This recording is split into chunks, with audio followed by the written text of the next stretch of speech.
sou o Yuri, seja bem-vindo ao meu canal. Neste vídeo ele fala sobre o 11º episódio de Akuyaku Reijou, level 99. O episódio começa ali meio que com a Alice mandando uma carta para a sua avó, basicamente falando da evolução dela e de seus companheiros, né, que vão trabalhar juntos, de que ela usou o recurso que ela adquiriu para comprar um novo equipamento. E aí então, temos uma sequência de tentativas de assassinatos da Yumi, né, de alguém tentando matar ela. Primeiro temos ali um cara que finge ser de um departamento de pesquisa, que quer testar algumas algemas que selam magia, pede pra Yumi ali testar, consegue selar a magia da Yumi, então o cara fica feliz com aquilo e chama os assassinos, né, já revelando seu plano. Entretanto, né, a Yumi rompe facilmente as algemas, já que não apenas a magia dela é level 99, mas sua força física também. Então ela quebra as algemas, derrota eles, eles são levados, né, pelos guardas, são presos. Ela informa o diretor, né, eles não têm ideia de onde eles vieram, apenas hipótese. Poderia ser de algum país de vizinho, mas que era fato de que alguém dentro da escola os guiou.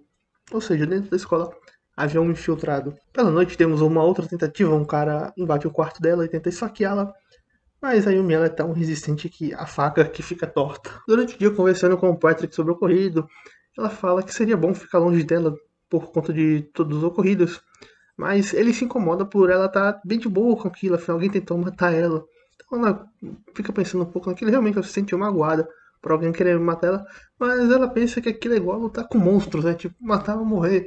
Ela nem vê mais as pessoas como um ser igual, por assim dizer. E novamente, durante a conversa, eles acabam sendo atacados, né? E a Yumi ela fica irritada. Afinal, o Patrick estava lá, ela não se importa se ela for o alvo, mas se o Patrick se machucasse, rapaz. Se essa faixa chega perto do Patrick, eu acredito que teríamos a primeira baixa nessa história oficial através da Yumi. Teríamos uma baixa. Andando pela cidade para tentar ficar longe das outras pessoas, ela acaba vendo um grupo de garotos ali brincando, né? E um outro garoto olhando meio de longe, afastado por ter cabelo escuro.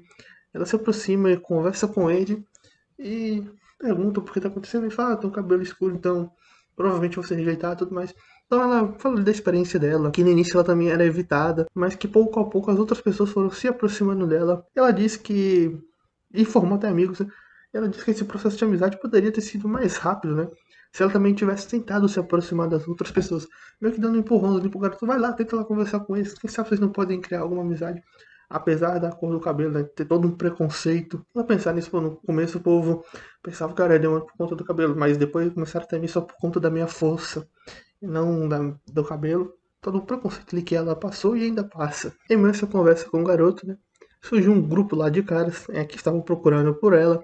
Ela leva o garoto para próximo dos outros e usa sua magia, né, o Dark Bind nas mãozinhas para prender os bandidos com magia. Como ela não queria fazer algo muito ruim, né, muito forte que pudesse traumatizar as crianças, leva os caras ali pro beco. Acabou não conseguindo nenhuma informação relevante, mas os garotos ali ficaram impressionados com a força dela, principalmente o de cabelo escuro, né, que ficou todo emocionado ali com a força e com a magia dela.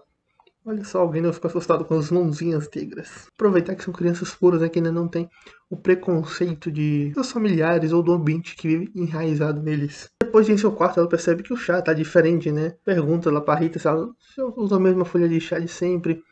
E desconfiada, ela fala, beleza, toma aqui o chá. Então vemos a revelação de que o chá estava envenenado. A Rita até usou 5 gotas, né? Era pra usar só uma, mas ela usou 5 da Yumi ela. E parece que não teve efeito nenhum sobre ela. E quem foi ela que estava facilitando a entrada dos assassinos, alegando que se não obedecesse a sua irmã morreria. Então Yumi ela pega a Rita e vai até onde seus pais estão, né? Eles estão morando na capital, apesar de terem que estar lá no território deles, né, para administrar, mas eles não querem ficar na roça. É povo que se acha aí. Enfim, nem pra cumprir as obrigações. Então vamos para resgatar a irmã da Rita. Encontrou ela, né? Tava no quarto, tava tudo bem, ela não tinha a mínima noção do que estava acontecendo, que tava sendo mantida de refém. A Rita disse que vai assumir a responsabilidade, que é pra ela ser punida, pra irmã ficar livre, mas a Yumi ela disse que não vai fazer nada, afinal ela fez o que fez por conta que a sua irmã estava sendo usada como refém, então ela jura lealdade ali pra Yumi, né? Agora ela provavelmente vai reconhecer de fato a Yumi e não ficar trabalhando só por conta dos pais dela. Então a Yumi ela vai de encontro aos seus pais, que nem a reconhecem, afinal sempre ficaram longe, né? Imagina como foi a infância. Ah, teve a luz, cabelo preto, toma pra lá, deu pra alguém cuidar e vazou. Aí é F, né? Aí é F. Tirando assim um pouco a cor dos olhos deles, que são roxos, né? O do pai um pouco mais escuro, da mãe um pouco mais claro. Eu não vi semelhança alguma entre eles, né? O tom dos olhos de que eles são roxos, da minha é mais negro, né? Um roxo mais profundo, mais negro. Tirando os olhos que lembram um pouco, né? A fusão dos dois ali pode um tom mais escuro, pode dar uma cor negra dos olhos da minha, mas tirando os olhos, questão eu não vi semelhança alguma entre eles. Se brincar, nem é filha deles. Então eles têm uma conversa, né? Eles acusam a Yumela de traição, de não sei o que, de se unir à facção real, por conta da movimentação do exército real. Então os caras pensavam que ia ter guerra contra o país, e que ela se aliou à facção real para participar da guerra e tudo mais. Ela também recusava os pedidos de casamento, né, que eles tentaram pôr, mas achou que a Yumela tinha passado para outra facção oposta a eles, então resolveram, já que é nosso inimigo, vamos tentar matar, né? Não tá do nosso lado, então vamos ela perceber, né, que esses países tinham entendido tudo errado e que afinal, a movimentação do exército era por conta do surgimento do Rei Demônio, mas teoricamente é segredo, não era oficial, né, ainda naquele momento. A Yumi, ela basicamente acaba ali, então, pra resolver aquilo, ameaça seus pais. E dá o título de condessa, ela morre. Basicamente, obviamente, ela não ia matar ninguém, mas ela utilizou-se do seu poder, né, cantando um Dark Hole aí, falando: e aí, o que, que você vai fazer? Me dá o título, eu assumo o território, você fica de boa aí, né, prisão domiciliar, vivendo onde quer, já que vocês não querem voltar pra fazer o serviço de vocês. Me dá o título, eu faço o serviço, vocês ficam no canto de vocês, nunca mais aparece. Ou então, bye bye. Aí o pai dela acaba cedendo ali a pressão, né? Entrega o título. Aí ela informa o Corrida ao Rei, né? E assim ela acaba assumindo o título de Condessa. Temos novamente ela conversando com o Patrick, né? Sobre o que ela aprendeu com esse ocorrido, sobre ela não ter coragem para matar ninguém.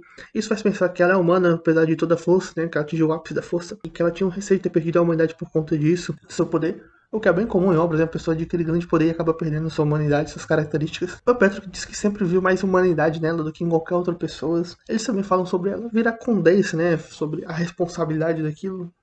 Afinal, a Yumi nunca pareceu querer esse tipo de coisa. Mas ela fala que após ter conhecido um garoto, né? Ela quis tentar mudar as coisas em relação ao preconceito com pessoas de cabelo negro, tentar mudar a forma de pensar da sociedade. Então, ao assumir essa responsabilidade de fazer um bom trabalho, as pessoas vão perceber que não é a cor do cabelo que vai definir que uma pessoa deve ou não se afastar, deve ser ou não expurgada, que é mal ou que é bem. Patrick até ficou meio que nervoso ali com um pouquinho de cima sobre essa trava de um garoto, mas depois que descobriu que era de 10 anos ficou mais calminho. Então, aí o Melo aceitou esse desafio de virar condessa para tentar mudar o pensamento da sociedade sobre as pessoas de cabelo preto. E que elas são tão capazes quanto qualquer outra, e bem como que elas não são mal. Ela fala ali que vai precisar de ajuda, não entendi muito dessas coisas. Inclusive chega falando que vai precisar de um torcedor, né? Ou seja, dizendo coisas que subentende que vai querer pedir em casamento. Ele todo envergonhado, fica acanhado. Então ela mete a pergunta se ele não quer ser o filho adotivo dela. Afinal, ele é o segundo filho, né? Não vai ter que assumir o território do pai. Até chega a dizer que não vai ficar muito tempo ali no poder, também não vai atrapalhar as coisas com a esposa dele. Obviamente ele recusa, ele não quer ser o filho adotivo. Ele quer ser o companheiro dela, só que ela ainda não consegue perceber isso por ser cabeça dura demais, né? Que acabou quebrando o clima ali legal. Temos o festival do dia da fundação, né? O rei anuncia a volta do rei demônio, mas que já fez as contramedidas. Anuncia que o Aldo Fila vai liderar os cavaleiros, que o príncipe vai liderar uma força especial para subjugar. Ou seja, o rei revelou tudo agora porque estava perto do embate. Pela noite temos novamente Patrick e a Yumiela, né? Ela acaba ficando impressionada por ele ter visto ela de longe, afinal estava bem escuro. O Patrick revela que estavam no level 60, que é o mesmo do Capitão Adolf, pegando ela de surpresa, né? E aqui ele revela basicamente o que fazia nos seus intervalos, nas suas escapadas. Inclusive que usava o colar de crescimento. A Yumi ela fala que aquilo era perigoso e tudo mais, né? Demonstrando preocupação para com ele, afirmando que seu colar de proteção era extremamente perigoso. Ele disse que ele também se preocupava com ela quando ela fazia coisas similares, coisas perigosas, apesar dela não entender aquilo, afinal, por ela nunca fez nada de perigoso. Isso porque ela tem extremamente confiança na sua força e tudo mais. Então, para ela, aquelas coisas não eram perigosas. Mas ele que não tinha. Mesmo as habilidades que ela nem espera, nem mesmo motivação, né? Fora que ele fazia parte daquele senso comum, ou seja, o senso comum é o quê? Usar a colar de proteção. Mas ele foi com o de crescimento, onde se ele tomasse algum gol fatal, ele morreria. Essa questão aí de demonstrando sua preocupação com o outro. O Patrick pede para ajudar na luta com o Rei Demônio, mas ela nega, dizendo que a habilidade dele seria melhor usada no grupo.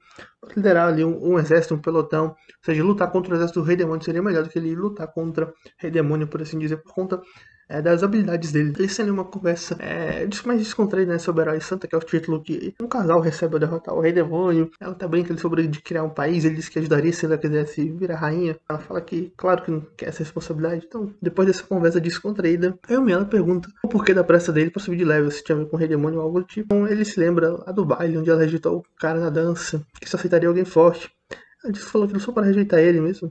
O Patrick até imaginava que realmente fosse aquilo, mas que ele sabia que para ficar ao lado dela ele teria que ficar mais forte. Então acaba ficando ali um clima meio estranho entre eles, né? No final ele praticamente se declarou para ela. Então o clima fica estranho por conta do nervosismo ali entre eles. Ele tenta desviar o foco falando dos fogos de artifício. Ela diz para eles jogarem Joaquim Pom. Ela vence, ela põe tesoura, ele põe papel. Ele diz que nem dá pra saber o resultado devido à escuridão. Ela diz que ele venceu e fala que ele realmente é melhor no Jockey Pô do que ela, falando que realmente acha que gosta de quem é mais forte, então ele se aproxima e dá um beijo nela sob os fogos de artifício. Ela fica ali com o pensamento de que ele mentiu sobre não ver o resultado.